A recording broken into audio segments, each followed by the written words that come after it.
Assalamualaikum warahmatullahi wabarakatuh. Salam sejahtera untuk kita semua. Kesempatan siang hari ini kita akan melaksanakan kegiatan modul Nusantara berupa kebinekaan.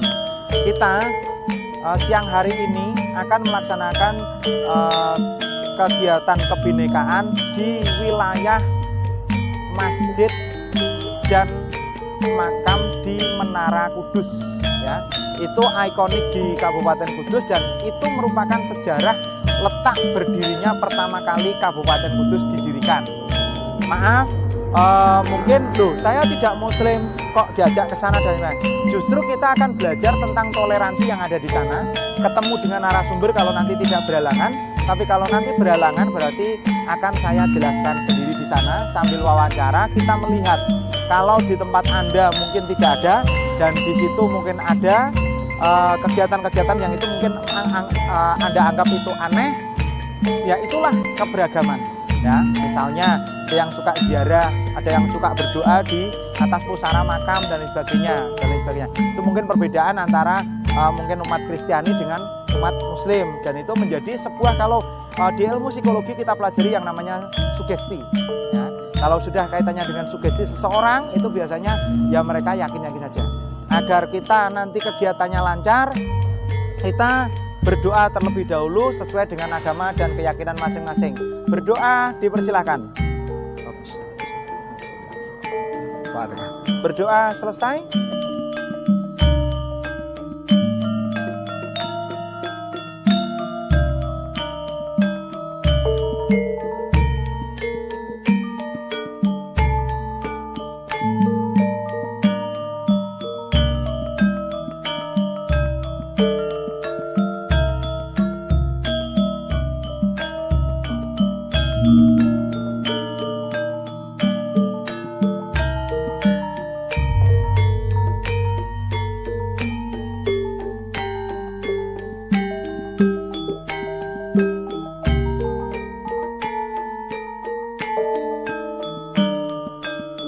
Salam sejahtera untuk kita semua.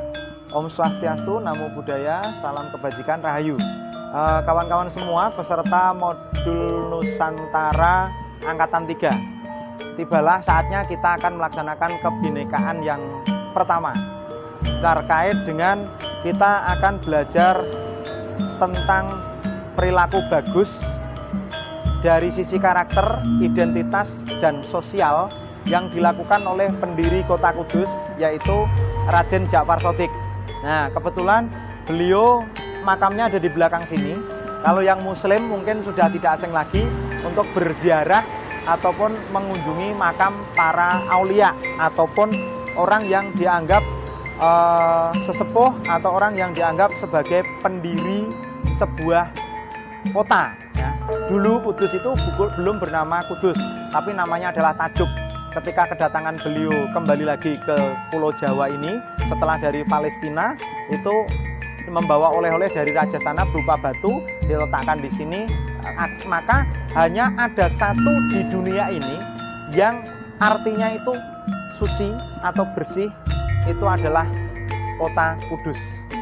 Dulunya awalnya Al-Quds, ya, gitu. Nah, seperti apa bentuk pemakamannya, seperti apa bentuk wilayahnya, nanti adik-adik juga bisa wawancara dengan para peziarah ataupun orang yang berhulu lalang di sekitar sini. Mereka datang ke sini itu untuk apa, terus mereka itu tujuannya apa, terus apakah nilai-nilai itu masih ada, dan lain sebagainya. Itu nanti kita bisa sambil jalan ke sana, ya.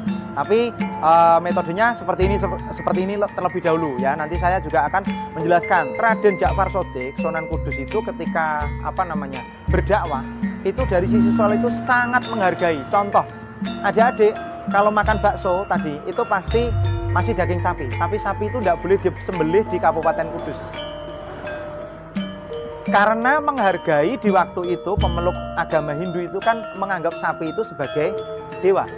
Jadi sampai sekarang itu walaupun Sunan Kudus itu mendirikan Kota Kudus ini berarti 478 tahun yang lalu, sampai sekarang itu masih patuh dan taat. Anak-anak cucunya itu tidak menyembelih sapi di sekitar ini.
sejahtera untuk kita semua. Om Swastiastu, Namo Buddhaya, salam kebajikan, rahayu. Kawan-kawan, adik-adik semua peserta modul Nusantara yang pada kesempatan siang hari ini kita bisa berkumpul bersama.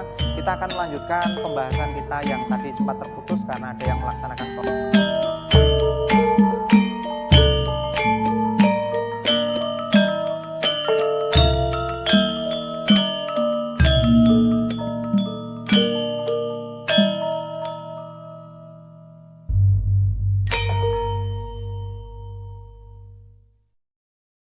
Ya, kita akan belajar tentang nilai-nilai toleransi yang diajarkan oleh Sunan Kudus.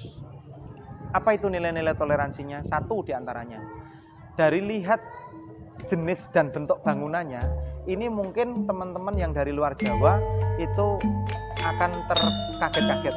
Masjid kok begini? Bener ya? Masjid kok ada ini? Nah, itu nilai toleransi yang pertama yang diajarkan oleh Sunan Kudus. Yang awalnya ini adalah bangunan pemeluk agama Hindu, tempat persembahyangannya. Tapi ketika datangnya Islam, tanpa mereka mengusir, tanpa mereka berperang, mereka tetap bersaudara, mereka tetap bersahabat.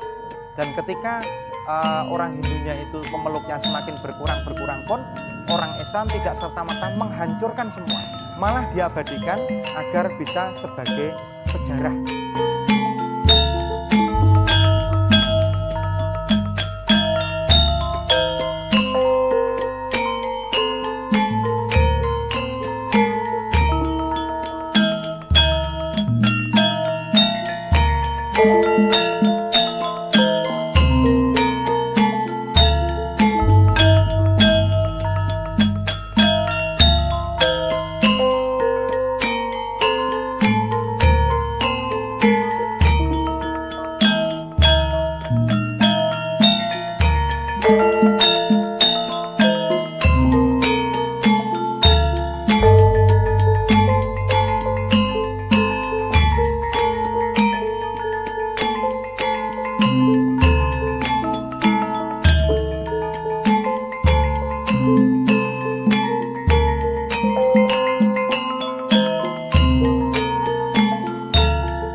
Merdeka belajar wujud yang nyata.